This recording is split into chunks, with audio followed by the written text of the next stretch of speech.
Pemilik rumah melawan saat akan dieksekusi oleh petugas dari Pengadilan Negeri Malang, Jawa Timur. Petugas terpaksa menggendong pemilik rumah karena berusaha menghalangi petugas saat akan masuk ke dalam rumah. Pemilik dan ahli waris kaget karena rumahnya sudah berganti nama dan memiliki tanggungan hutang 1,6 miliar ke bank yang jadi pemohon lelang. Pemilik dan ahli waris mengajukan gugatan banding atas rumah ini. Meski mendapat penolakan, petugas tetap mengeluarkan barang pemilik rumah.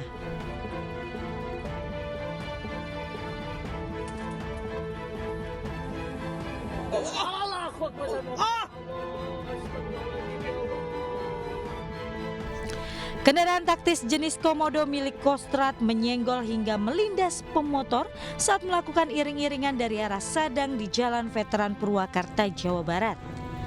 Pengemudi motor Masito 42 tahun sempat dibawa ke rumah sakit Bayu Asih, namun akhirnya meninggal dunia. Sementara anak kecil yang dibonceng berhasil selamat. Jenazah korban telah dibawa ke rumah duka di Tegal, Jawa Tengah. Pihak TNI Batalion Yot Armet 9 Purwakarta mengaku bertanggung jawab atas peristiwa ini. Sementara kasus ditangani Subdem Pom Purwakarta.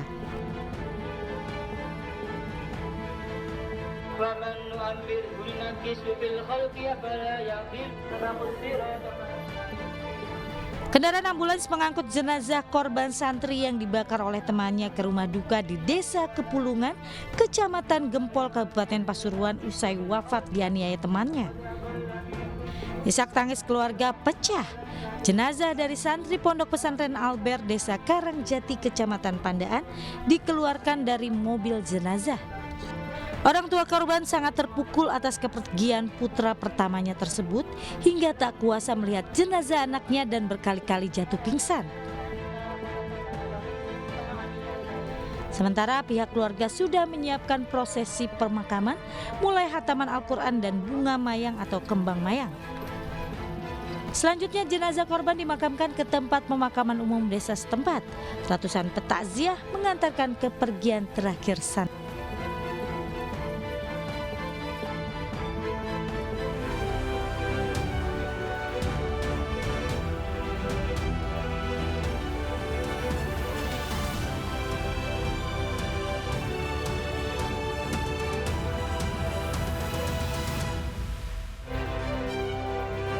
Satu keluarga yang ditemukan tewas keracunan di Bekasi ternyata merupakan korban dukun pesugihan.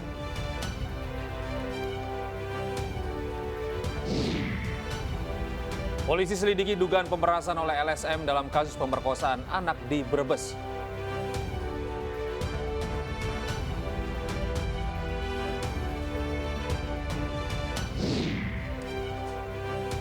Seorang anak asal Kupang, NTT menjadi juara dunia di kompetisi matematika kalahkan 7.000 peserta.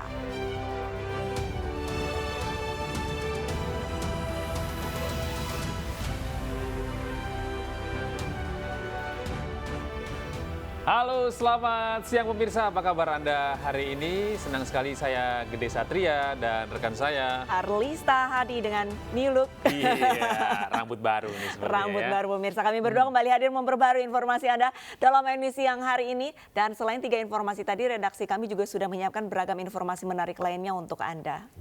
Dan pemirsa, kita awali hari ini dengan informasi kebakaran. Gas rumah makan bocor membuat 7 rumah di Medan, Sumatera Utara ludes terbakar. Dan sementara di Kabupaten Bogor, Jawa Barat, gudang penggilingan plastik terbakar karena api dari pembakaran sampah.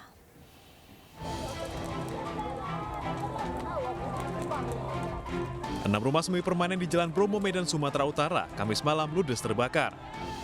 Api juga membakar rumah mewah di dekatnya hingga menghanguskan lantai 2 rumah dan mobil yang ada di dalamnya. Pemilik rumah yang baru tiba langsung histeris melihat rumahnya hangus terbakar. Api diduga berasal dari kebocoran gas di sebuah rumah makan. Api kemudian menyambar ke rumah agen gas yang ada di belakangnya. 11 mobil damkar dikerahkan ke lokasi. Pemadaman terhambat kencangnya angin dan banyaknya warga yang berkerumun di lokasi kebakaran. Dan untuk unit kita, pemadam kita lebih kurang 11 unit dari beberapa paku yang telah membantu untuk pendinginan maupun penyiraman dari awal. Di rumah mewah itu ada mobil juga yang terbakar, Bang? Ya, saya lihat tadi ada satu unit mobil jenis minibus yang terbakar, tapi tidak.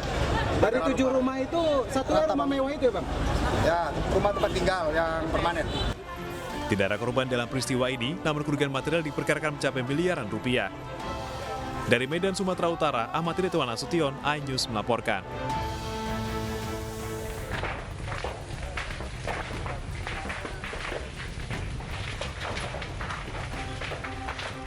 Kebakaran hebat terjadi di sebuah gudang rongsok penggilingan plastik di Desa Wanaherang, Kampung Parung Dengdek, Kecamatan Gunung Putri, Kabupaten Bogor, Jawa Barat, Kamis pagi.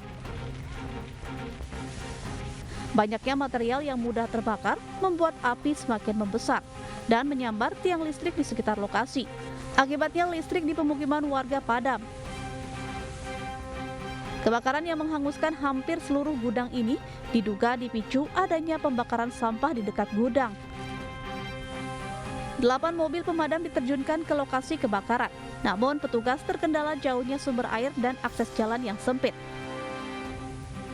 Kita kesulitan di sumber air, karena kan sumber air kita jauh, jadi untuk sementara yang kita hambat ini hanya di air aja kendalanya, jadi api semakin membesar. Kalau emang posisi kita ibaratnya air lancar, ya kemungkinan nggak akan sampai terjadi besar gini gitu kan. Karena untuk saat ini yang kesulitan kita hanyalah di sumber air aja. Semua dengan unsur minyak, ya, karena plastik itu kan unsurnya dari minyak semua, yang asalnya dari Pertamina.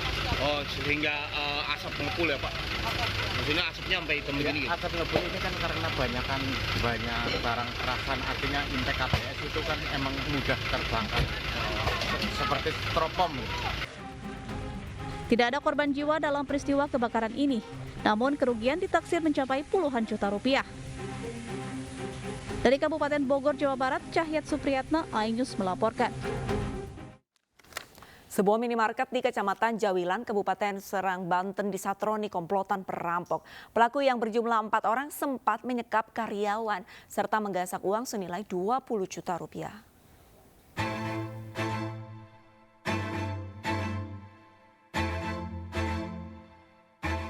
Aksi perampokan terekam CCTV kembali terjadi di wilayah Kabupaten Serang, Banten. Aksi kali ini terjadi menimpa sebuah toko minimarket yang berada di Jalan Raya Cikande, Rangkas Bitung, tepatnya di Desa Kareo, Kecamatan Jawilan. Dalam aksinya, komplotan perampok yang berjumlah 4 orang masuk menggunakan masker dan helm serta langsung menodongkan karyawan penjaga minimarket. Para korban pun disekap di dalam gudang. Para pelaku berhasil menggasak uang tunai 20 juta rupiah dari dalam brankas. Dia nggak bisa ngelawan, kan goloknya udah di sini semua. Oh, udah di leher semua. Terus mau teriak juga kan takut lah, yang ngambil semuanya, berangkas sama yang di depan. Berangkas sama? Berangkas yang uangnya di sini diambilin semua. Pihak kepolisian terus melakukan penyelidikan atas kejadian ini. Sementara para korban yang berjumlah 3 orang seluruhnya dinyatakan sehat dan tidak mendapatkan tindakan kekerasan. Dari Serang, Banten, Mahesa Apriyadi, iNews melaporkan. Pemirsa, 3 pencuri uang milik toko roti di Makassar, Sulawesi Selatan diringkus aparat kepolisian. Salah satu pelaku merupakan karyawan perusahaan sekaligus otak aksi pencurian. 3 pelaku pencurian uang milik perusahaan roti ditangkap Resmob Polsek Tamalan Rea, Makassar, Sulawesi Selatan. Berdasar pengakuan pelaku, uang yang dicuri mencapai 39 juta rupiah. Para pelaku menggunakan uang hasil curian untuk membayar utang dan membeli kebutuhan sehari-hari. Terus uangnya itu sudah ada kebelanjaan? Pakai beli apa?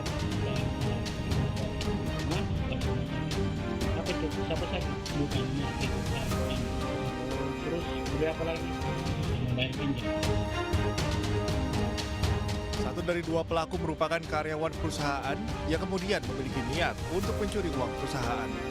Jadi modus pelaku dengan cara bersama dengan dia untuk mengambil uang perusahaan di atas mobil. Maksudnya bekerja di perusahaan itu juga? Dan merencanakan dengan orang lain untuk seakan-akan dicuri begitu, hilang. Ya.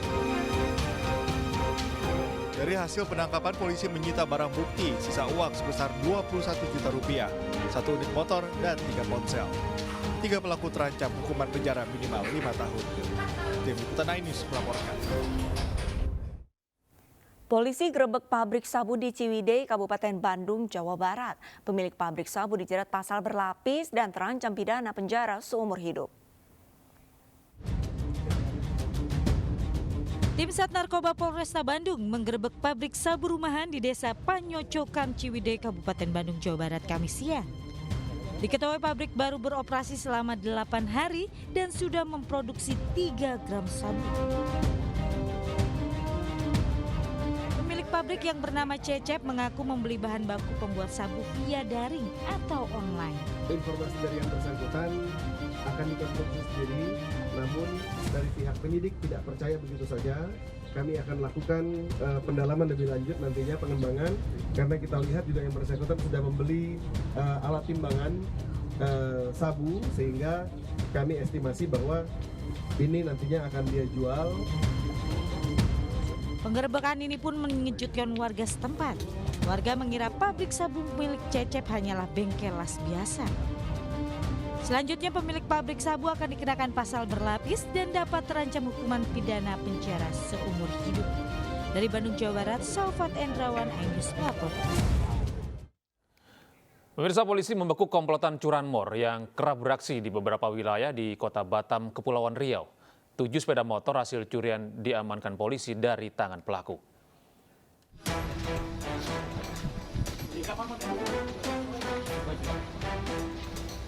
Siapa nih? 2 orang warga kampung Aceh, Sungai Beduk, Batam tak bisa berkutik saat polisi dari Jatan Ras Ditkrimum Polda Kepri membekuknya. Penangkapan terhadap Bambang berawal dari adanya laporan kehilangan motor dari korban Budi. Dari keterangan Herman diketahui jika motor milik korban dibeli dari seorang pemuda yang juga tetangga pelaku. Dari hasil penyisiran, polisi kembali menemukan sedikitnya 7 unit motor tanpa surat dan identitas kendaraan. Adapun modus pelaku dalam melaksanakan aksinya dengan menggunakan kunci T. Dari hasil pemeriksaan petugas, pelaku mengaku sudah berkali-kali melakukan aksi pencurian sepeda motor dari berbagai wilayah di Batam. Pelaku mencuri motor secara acak dan menjual lagi kepada pemesannya. Ketika kita mengamankan tersangka, kita menginterogasi tersangka bahwa pelaku melakukan pencuriannya, BB-nya semua ada di depan, sekitar 7 buah kendaraan. Udah sempat dia jual, Pak? Kebetulan masih ditampung sama 480-nya. Nah, rencananya itu akan dijual di mana? Rencananya akan dijual acak, tergantung pesanan pelaku.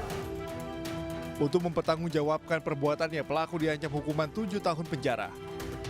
Dari Batam, Kepulauan Riau, Gusti Yenosa, Ainus melaporkan.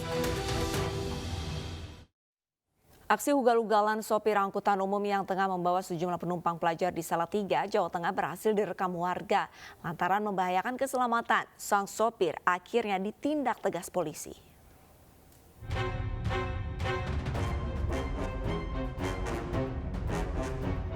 Aksi ugal-ugalan seorang pengemudi angkutan umum mengangkut pelajar di Jalan Veteran Kota Salatiga, Jawa Tengah terekam kamera warga.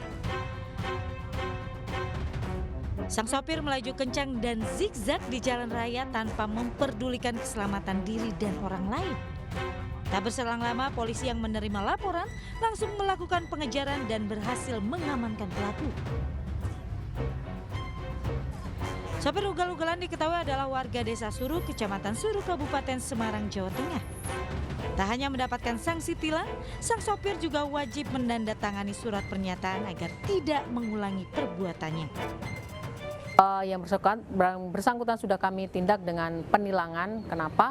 Karena dengan tindakannya di jalan kemarin itu sangat meresahkan masyarakat. Juga sebenarnya entah sadar atau tidak, ini sangat-sangat untuk pribadi maupun masyarakat mengganggu ketentraman maupun aksi ini bisa melibatkan kecelakaan. Dengan tidak wajar saya ini dapat mengakibatkan kecelakaan lalu lintas serta dapat membahayakan orang lain, dan dengan perbuatan saya ini kendaraan saya jadi viral di media sosial. Dengan kejadian ini saya menyampaikan permohonan maaf atas kesalahan saya dan saya berjanji tidak akan mengulangi perbuatan tersebut. Petugas mengancam akan mencabut surat izin mengemudi Samanah Asari jika nantinya masih melakukan aksi ugal-ugalan di jalan raya. Dari Salatiga, Jawa Tengah, Lurisa Lulu, iNews melaporkan. Dukun pesugihan pelaku peracun satu keluarga di Bekasi, Jawa Barat diringkus polisi. iNews Siang akan segera kembali dengan informasi lengkapnya sesaat lagi.